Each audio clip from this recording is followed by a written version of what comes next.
In the opening paragraphs of his paper, After the Wall Periods, Nick Hodgson offers his own premises in approaching the subject. He states, I accept certain hypotheses, such as the outpost forts being given up and most of the Vici being abandoned by the early 4th century. It might be objected that there is insufficient proof to do this, but these hypotheses have been advanced with good supporting evidence, and no one has seriously challenged them, and few have sought to test them further over a period of many years. Here, Hodgson makes two valuable points. We have to accept the school solution as it stands, unless we wish to undertake the research to review it ourselves, and that the current orthodoxies do require regular challenging. The review of any aspect of Hadrian's Wall can be seen as a daunting prospect. There is a large archaeological database to consult, the product of nearly 200 years of excavations, not to mention the previous 300 years of field observations. Then there are the texts in Latin and Greek which have been translated but may need to be interrogated again or retranslated as exercises in literary criticism. There is new documentary material constantly coming online, not least through the Vindelander writing tablets, which cast light on the army and its activities in the immediate pre-wall period. Some of these documents are near impossible to interpret. I once sat through a seminar in Oxford where we were trying to determine what was the purpose of a list of chickens, eating or sacrificing or something else. We didn't know. But one of the most important aspects of these tablets is that so many are so similar to military documents from the eastern provinces that we can now use that eastern material to cast light on life on the northern frontiers of Europe. There are also changing concepts. In order to review an aspect of the wall, we have to understand what everyone believed from 1929 to 1976, and some onwards from that, about the wall periods. For over 40 years, every excavation report interpreted its results within the framework of the wall periods. In order to rethink a report published between 1929 and 1976, the dating evidence has to be reviewed within the current, more flexible framework. Then there are our own biases and prejudices to cope with. They lie deep inside us, and when we think we are free of them, we just fool ourselves. Many of our prejudices were taken in with our mother's milk, or more likely, for today's subject, the result of university teaching. We can also be quite willful in pushing aside or suppressing evidence we do not like. How often do we review our own research? Infrequently, at best, I would suggest. We tinker, we don't go back to basics, to the beginning, and of course, on top of that, most of us bristle at criticism. After all, we are only human, and it takes somebody like Gordon Childe to acknowledge that we have got it wrong. The location of the... you'll see this keep popping up. This is just wallpaper, don't worry. You're not missing anything. There's nothing there hidden. The location of the interpreter, in this case of Hadrian's Wall, is also of some consequence. The citizens of Newcastle, or perhaps, let's say better, Tyneside, have always played a large part in the study of Hadrian's Wall. Is it any surprise, therefore, that for decades they took the view that the wall was built westwards from Newcastle? I was struck in preparing the 14th edition of the Handbook to the Roman Wall that the further I progressed from Newcastle, the thinner the description of the wall was in previous editions. This is perhaps not surprising, considering that 12 of the 13 previous editions, from 1863 to 1978, had been written by archaeologists based on Tyneside. The role of zeitgeist is perhaps even more pernicious, because it is more difficult to discern. Yet it is there, not always visible, though sometimes obvious. We live in a post-colonial world, but when I was born, and probably a few of you out there too, the British Empire was still complete, and many of those studying the Roman Empire were educated in public schools together with boys destined for a life in the imperial civil service. It was easy to come to the equation of British equals Romans equals good guys, the rest equals bad guys. This easily leads on to an assumption, perhaps subconscious, but always still there, that the others, the bad guys, the barbarians, were stupid. It seemed to Brian Dobson that this was implicit in Richmond's diagram, which you are looking at, of how Hadrian's Wall was intended to work. He felt that once Romans' enemies had been caught in Richmond's pincer movement, you see at the top, it is unlikely that they would allow themselves to be so trapped again. Brian did not believe that the attackers, the Caledonians, let's say, would be so asinine. That was the word he used in the article. It doesn't appear in print because the Oxford professor who was editing thought he meant that Richmond was being asinine in his interpretation. We should also note that Roman military writers clearly stated that the concept of this type of pincer movement was not sensible, as men with nowhere to escape would sell their lives dearly. It is only when they turn to flee that they are cut down from behind. That's when most casualties occur. Another example of zeitgeist is seen in Eric Burley's suggestion in 1956 that the wall was a shield to protect the provincials and allow economic development within its shadow. This interpretation of the purpose of Roman frontiers coincided with the time when the American shield in Europe was at its strongest.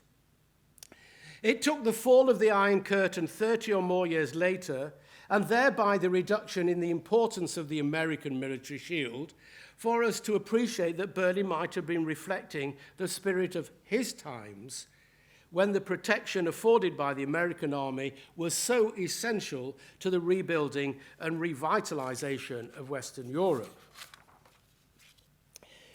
The individual's experience of war is similar to zeitgeist, but it is different.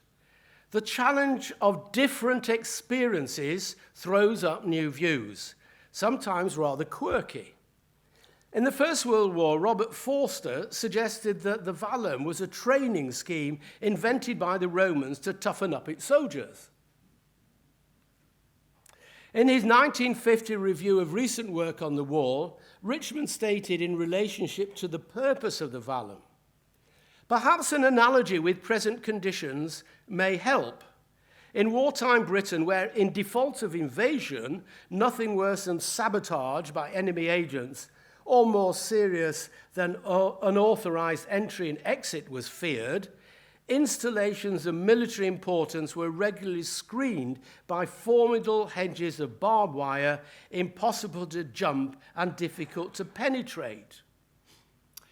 I would have to admit that I personally inclined to this interpretation largely through an anecdote of my father. Towards the end of the Second World War, his ship tied up at a quay on a Greek island, and that evening they unloaded the jeep onto the dockside. In the morning it was gone, and in spite of a search of the island, it was never found.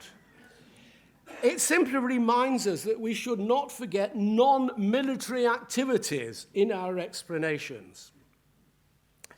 The trench warfare of the First World War is another aspect which has cast a very long shadow in British archaeology. It led to a particular view of the way the Roman army operated, advancing, seizing territory, and consolidating its hold by building forts before moving on to claim the next bite of land.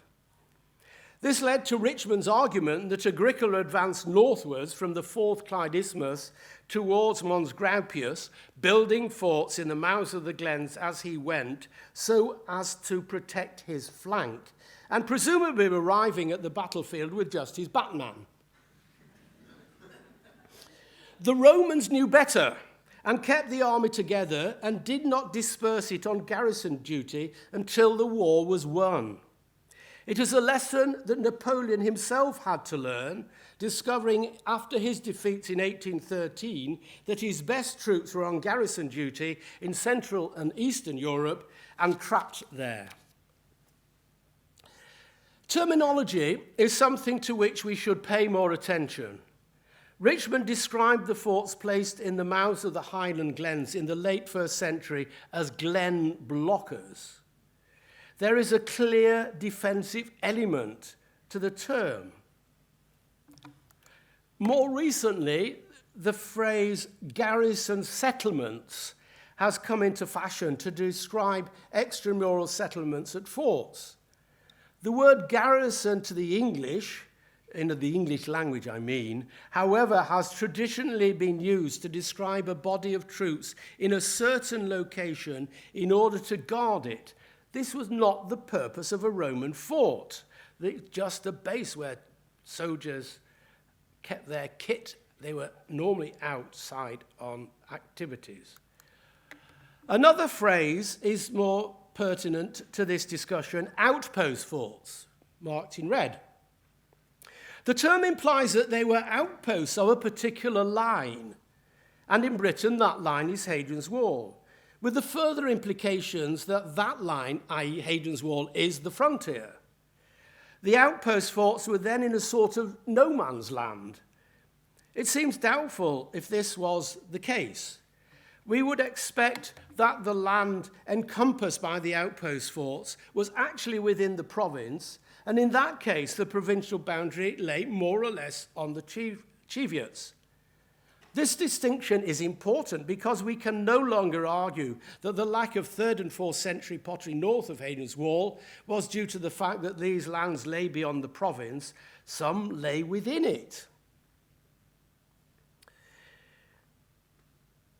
The alternative explanation for the paucity of pottery is that the farming pattern was changed, and with it the social structure, as Hodgson and Proctor have argued. We need another term for the outpost forts. The Romans called the area a praetensio, but that will not do because most of us don't speak Latin these days. The German word is Vorland, but that is probably not satisfactory. In English, this will be foreland, and again, not the best term, but perhaps the best so far. Answers on a postcard, please. Today we live in Europe, in lands once part of the Roman Empire, that is seeking to control access to its space. In the circumstances, it is hardly surprising that some, myself included, promote the references to the Roman control of entry to their empire as a major reason for the existence of frontiers like Hadrian's Wall. Another activity, modern activity, is mass tourism, which has various effects on our archaeological remains, including damage to monuments through over-visiting, what John Julius Norwich called tourism pollution, the creation of hard surface paths and car parks, pollution of the countryside through the erection of unsympathetic visitor centres and so many notice boards, and the skewing of archaeological activities, including excavation, in order to meet the requirements of the tourist industry. Well, polemic over, but how does modern tourism and the requirement for souvenirs affect our interpretation of the little vessels found along Hadrian's Wall? We now think of them as souvenirs in the most latest interpretations. In his memorable account of the evidence for the study of Roman Britain, Leo Rive included the opinion of modern scholars. These are certainly influential and also very difficult to cast off, lingering in textbooks long after they have been challenged and should have been discarded. For example, the concept of a Brigantian revolt in the 150s, advanced by Haverfield, again here, in 1904, was effectively challenged by Brian Dobson in 1976, yet it remains in Frere's latest edition of his Britannia 2002, is not quite denounced in David Mattingly's book on Roman Britain, and lurks behind an allusion to unrest in the 150s in Nick Hyam's 2018 book on Arthur. As Nick Hodgson has pointed out, the event was concocted to explain an inscription then recently found in the River Tyne, which is itself now interpreted differently. What Rive did not explicitly include was the power of illustrations, which are of course based on the opinion of modern scholars. On practically every artist's impression of Hadrian's Wall, the turrets are too squat, in my opinion. And also, the most interesting thing about Sorrell and Peter Connolly isn't the wall tidy? Do you think it ever looked like that? You know, wouldn't take long before the cement dried and the bits fell off. Anyway, on one of the most recent exciting developments on frontier studies lies in the field of military architecture, which Hugh Elton made disparaging remarks about 20 years ago. We now appreciate that many of the towers forming part of Roman fort gates were probably taller by one or more stories. This is a graffito at Bungem in North Africa, it says. Look at the height of the towers. This is a brooch from Chimney in Germany, 2 stories above the gate. So we now appreciate that towers were taller by one or more stories than we had hitherto been prepared to accept. Some have seen this as reflecting a wish on the part of the Romans to overawe their enemies. That might be. But in practical terms, it has a direct relevance on how we see Hadrian's Wall operating. In short, if there were tall towers, was there a necessity for a wall walk? I feel this is King Charles's head reappeared as it has over the weekend. If we start producing artist reconstruction of Hadrian's Wall with taller towers, how long will it take for this to have an impact on our interpretation panels? Do remember it takes 25 years for a new fact to get into a school textbook. In the 3rd and 4th centuries, in the 3rd and 4th lectures, I concentrated on 3 primary functions for Hadrian's Wall: military defense, protection against raiding, and frontier control. These are but 3 of the 20 functions or more that have been ascribed to Hadrian's Wall. They include severely practical purposes such as controlling transhumance, protecting the soldiers, and an exercise to keep troops busy, as well as more abstract suggestions such as the creation of a symbol to intimidate the enemy, a symbolic act of building, and a statement of Hadrian's commitment to imperial containment. Nor are on any of these explanations mutually exclusive. John Mann argued that the construction of frontiers by the Romans was a reflection of their failure to achieve their aim of conquering the world, an aim enunciated by the Augustan court poets. We can accept Mann's assertion at the same time his statement that the wall was of no help in defending the province from attack. But on the contrary, if under hostile pressure, the army would have moved out of its forts into the field to fight in the traditional manner, knowing that its superior training, discipline, and weapons were most likely to give it victory.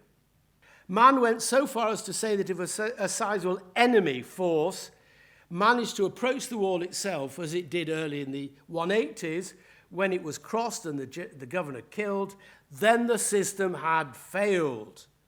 That system for Mann included what we have been exploring: patrolling, supervision of meeting places, and subsidies to the people north of the wall.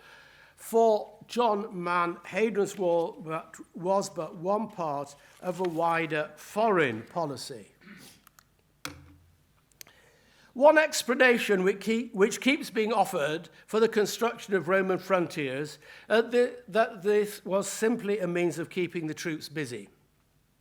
Tacitus describes two instances where it was specifically stated that actions were undertaken to keep soldiers occupied, though they were useful actions, including the cutting of a canal. While the mutineers of the year 14 complained that they were sometimes put to work as a precaution against leisure.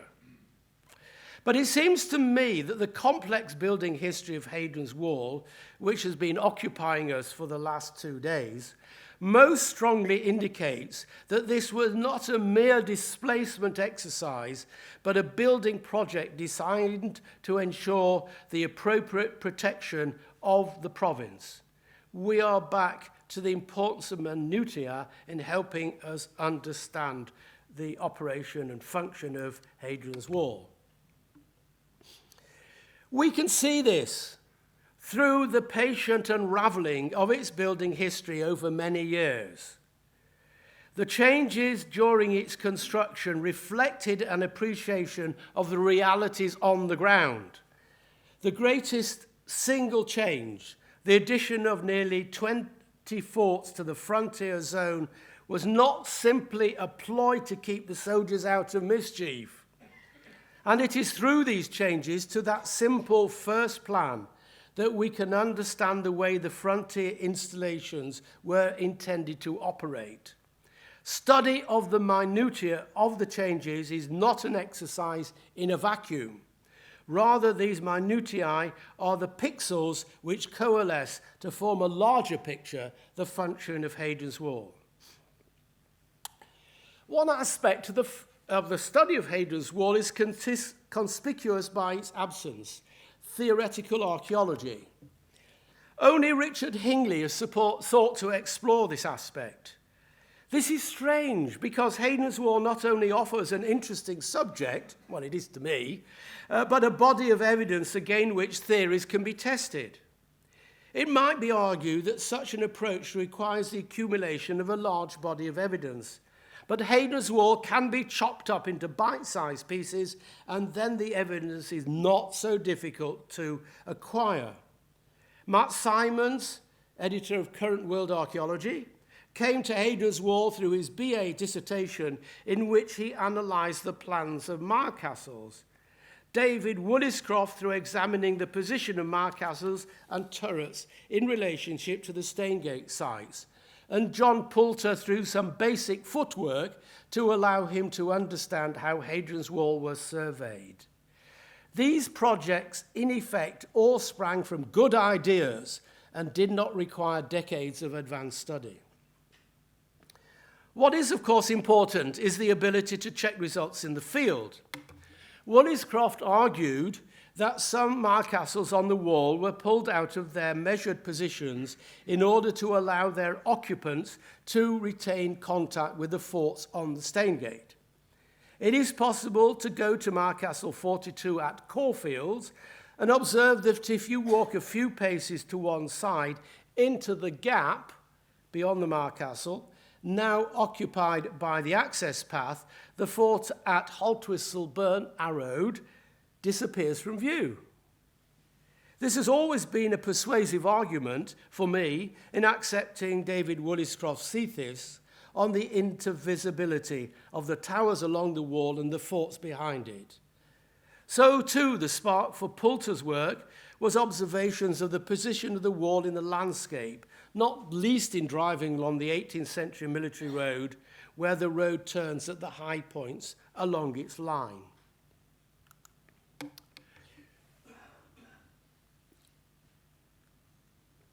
I'm not drinking, I'm just stretching my legs. It is for these reasons, understanding Hadrian's Wall in its landscape setting, that the designation of Hadrian's Wall as a World Heritage Site in 1987 is to be welcomed. The highest level of protection is thereby given to the whole monument from South Shields in the east to Ravenglass in the southwest. And this protection extends beyond the archaeological remains to the immediate environs of the frontier through the identification of buffer zones. 60 years ago, in promulgating amenity zones for the Antonine Wall, Ian McKeever stated that it was important that sufficient open land survived around the frontier so that we could still understand why the Roman surveyors placed their ranging rods where they did. This is true for every Roman frontier.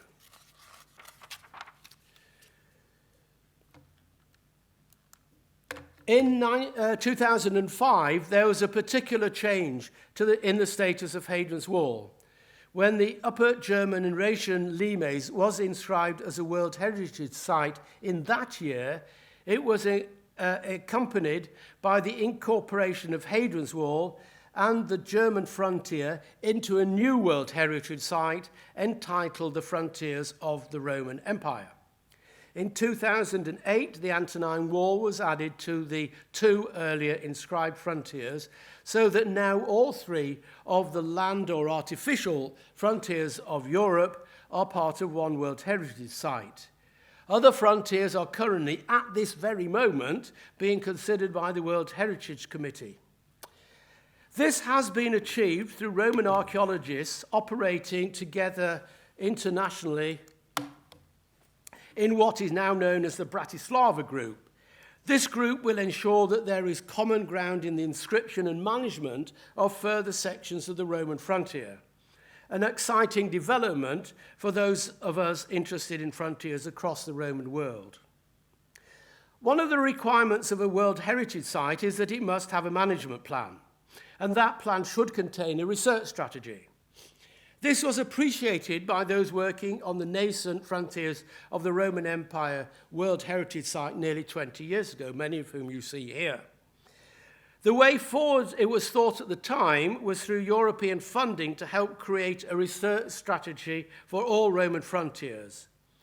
Money was sought and obtained from the Culture 2000 programme, and although research was undertaken, it has so far proved to be too difficult to create a strategy for all frontiers.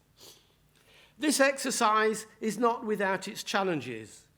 The original prospectus for the frontiers of the Roman Empire World Heritage Site was fairly restricted in its extent. It embraced only the line of the frontier as it existed from Trajan to Severus, that is, from about 100 to about 200, but included military installations of other dates on that line.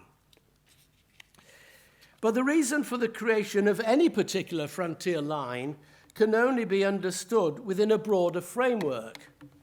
It is important in relationship to Hadrian's Wall, for example, to appreciate that the location of two legionary bases to its rear at Chesters and York, and of course Caerleon beyond that, as well as the other hinterland and advanced forts.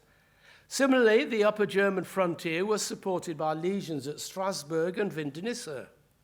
In order to understand intellectually how the frontiers worked, the net of research has to be cast far wider than the narrow line of the frontier wall itself, a tall order for frontiers across the empire.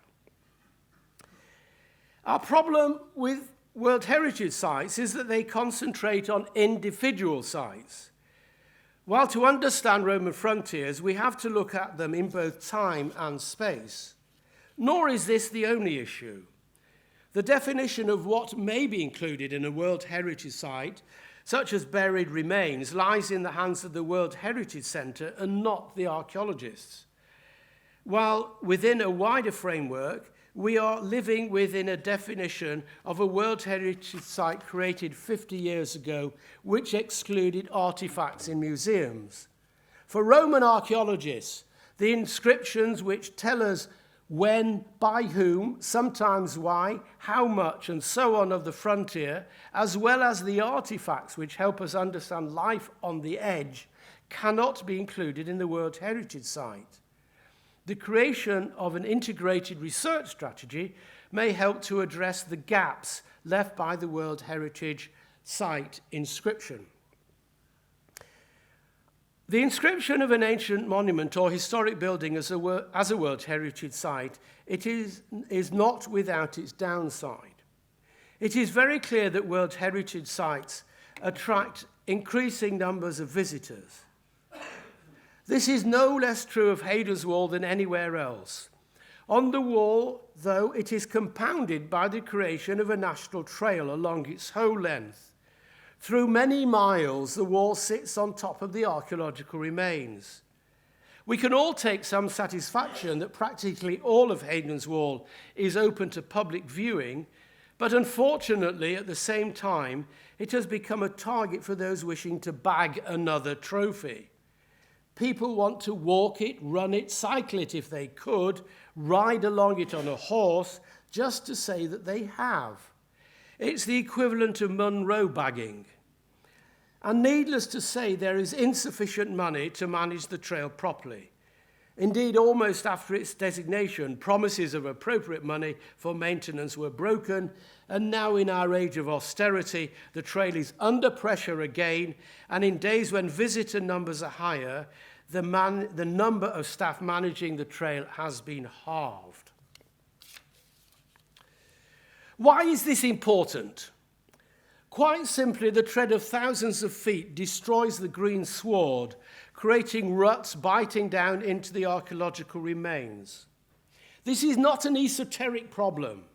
For those interested in Roman frontiers, I am talking about their primary resource. These are the remains which we hope in the future will yield secrets and help us understand the monument better. The protection of Hadrian's Wall ought to be a concern to every professional archaeologist because it is their resource which is being downgraded, and every relaxation that allows an inimical action will be served up next time as a precedent. The inscription of Hadrian's Wall as a World Heritage Site, as already noted, aids its protection, and actions are modulated through its management plan. This sets down the ways the monument should and could and can be protected, conserved, presented to the public, and interpreted. The protection offered to the whole wall, coupled with the high cost of excavations, means that more than ever archaeological investigations are limited to rescue digs or tourism-related projects. This is in no way to decry such work, but it does mean that major research questions are only addressed almost by chance. It is perhaps for this reason that a research and assessment and research strategy for the wall, grandly called Frontiers of Knowledge, has been promulgated. The introduction states that the purpose of the document is to access existing knowledge and identify and prioritize key themes for research, not least within the framework of rescue excavations and for grant-giving bodies. The document is therefore useful in bringing together different strands of interest in the wall as a direct result of World Heritage Site inscription. Research strategies are, of course, not a new concept on Hadrian's Wall, but in the past they have related directly to work on the ground. In 1894, Haverfield set down his project for a better understanding of the frontier and held to it for a decade. Gibson carefully considered what he wanted to achieve and where he should excavate to answer his questions.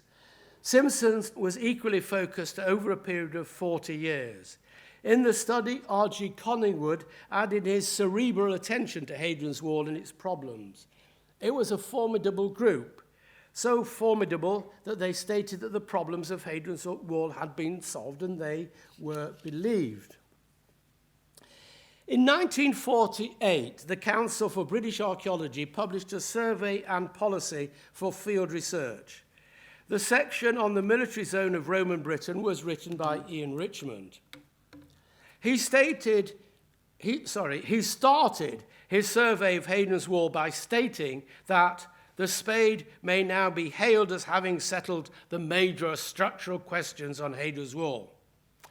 Well, he did continue more positively, acknowledging that Much remains to be learned of the everyday life of the garrison and its social organisation. Nothing systematic is known as to the organisation of the wall during the Antonine interlude. The arrangement of the garrisons of the 3rd and 4th centuries also requires intensive study. The whole question of the treatment of the occupied zone beyond the wall calls for more intensive inquiry. Finally, the history and social organisation of the vici attached to the forts of Hadrian's Wall has yet to be recovered. It is an interesting mixture of the particular, the Antonine interlude, and the wide-ranging general themes such as everyday life, social organisation, the garrisons of the 3rd and 4th centuries, the civil settlements, and then the questions of what happened beyond the wall. A strange inclusion because in his own 1940 paper, The Romans in Redesdale, he had given the authoritative version of events beyond the wall. There is plenty of scope in Richmond's list for targeted research excavations, but did they happen? I cannot see that they did, at least not on the wall. One Newcastle archaeologist buckled down to a long research project patiently pursued to consider inter alia Richmond's the whole question of the treatment of the occupied zone beyond the wall, namely George Dobie. Who else rose to the challenge?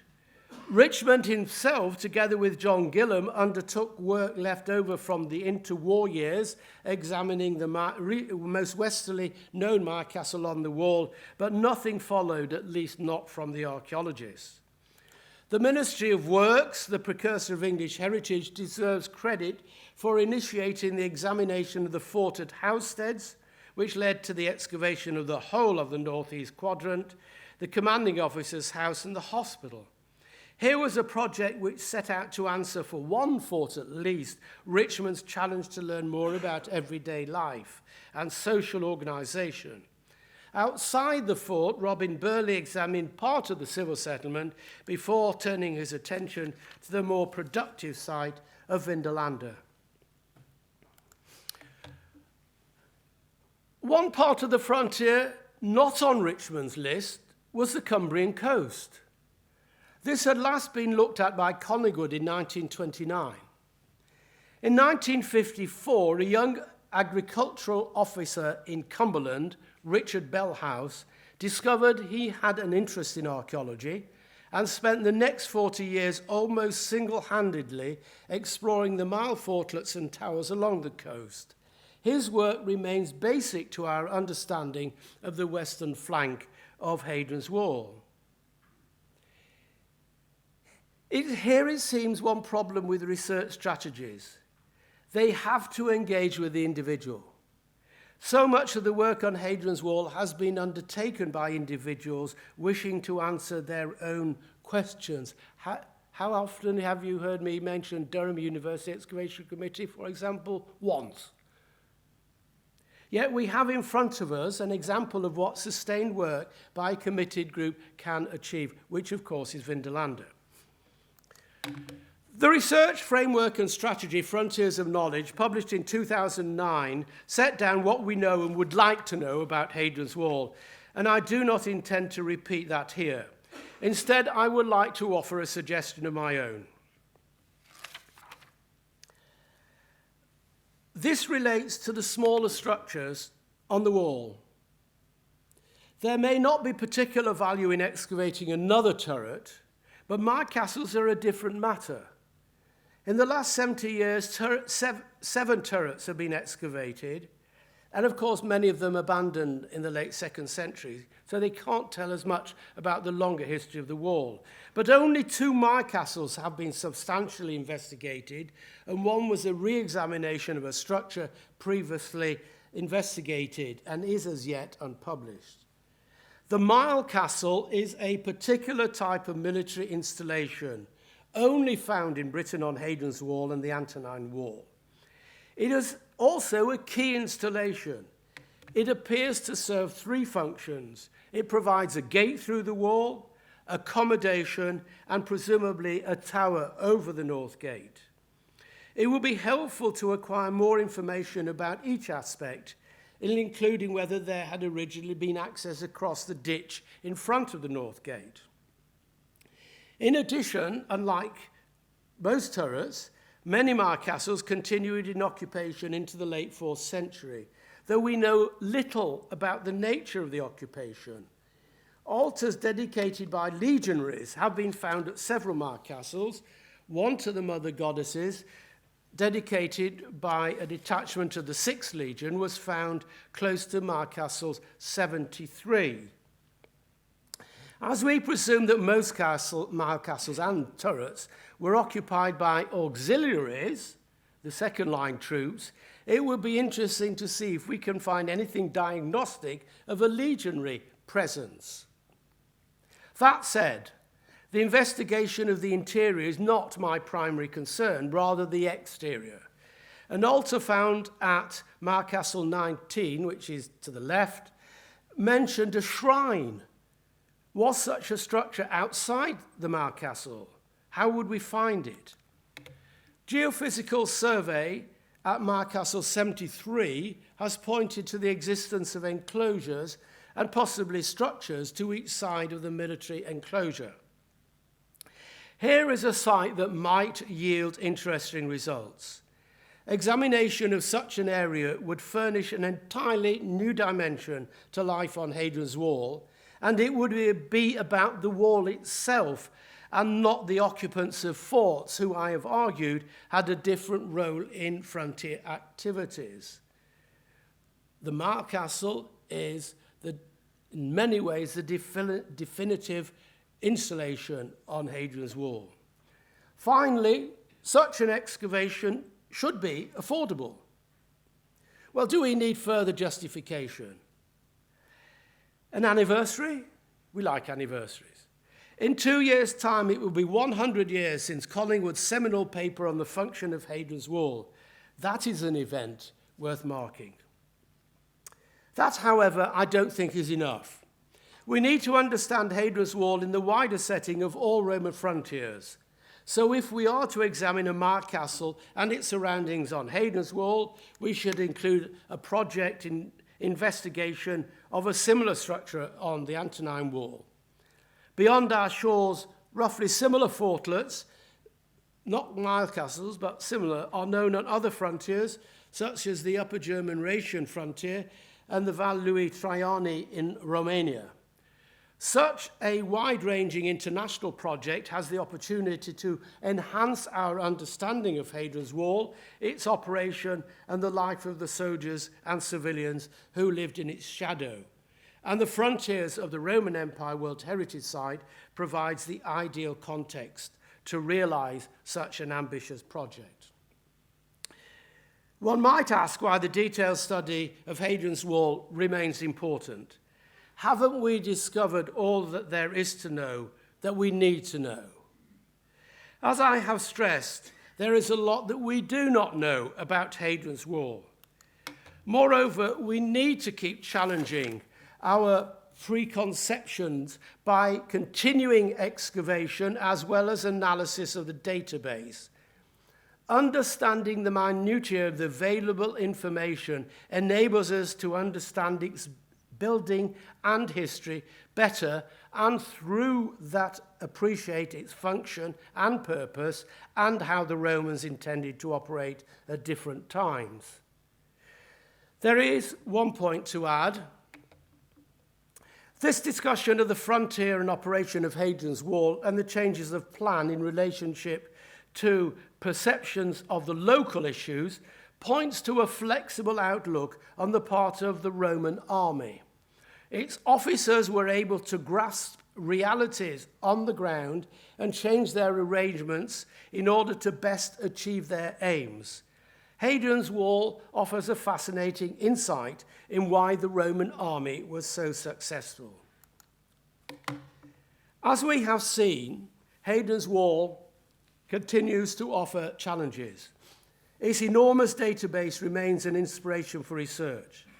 There has been a steady flow of excavation reports over recent years, and Archaeologia Iliana rarely fails to contain an article on the frontier So much material is in the public domain and needs re-interrogating in the face of new views.